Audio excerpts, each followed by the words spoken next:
year. There's only been a handful of successfully made satellites in Australia, and the last one that actually worked was in 1970. The current project is part of an ambitious plan to launch a renewed push into space, and we're joined now by one of its driving forces, Troy McCann from the Melbourne Space Program. Troy, great to have you on the program today. Just tell us about this satellite that you guys are trying to build.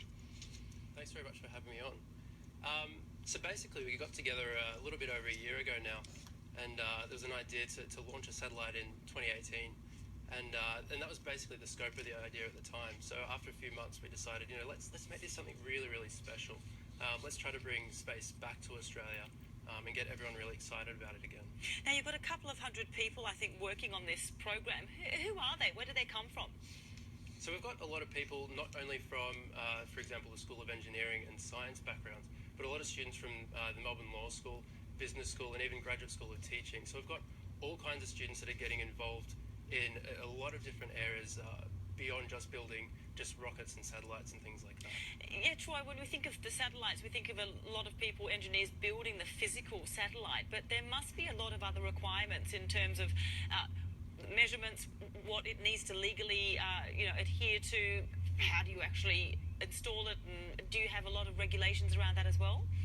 Yeah, so particularly in Australia, we're one of the most toughest nations to actually launch anything from, or even as an Australian organisation. So in all likeliness, this first satellite won't be launched from Australia, but we're still bound by a lot of international treaties and the Space Activities Act, which severely, regulates what we can and can't do. And so we've got a huge legal team of law school students that are looking into that at the moment, and we're playing an active part in the federal review of the Space Activities Act, which is actually currently going on at the moment.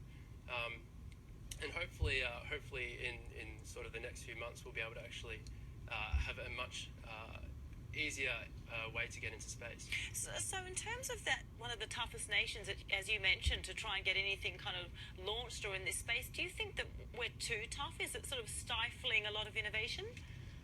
Yeah, we're certainly way too tough.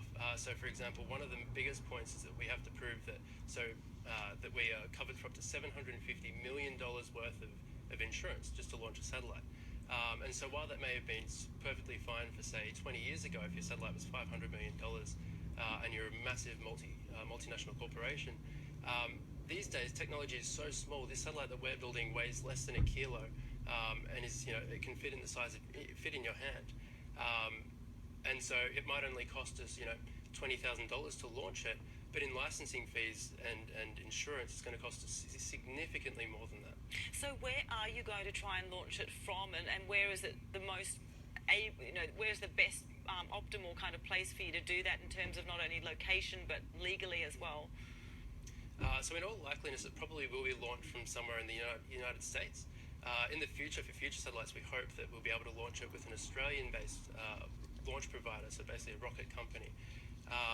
But at the moment, due to a lot of the legal regulations that we're still having to tackle, we can't exactly nail down who we can actually launch with because of launch windows and things like that.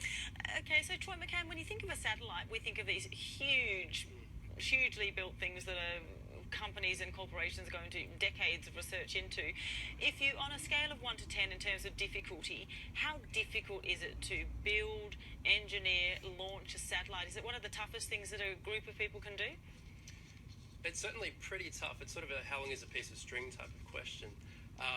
For us, it's obviously quite a challenge, and we've got quite a lot of different skill sets and a lot of people. So as you said, we've got 202 people that are enrolled in our program now.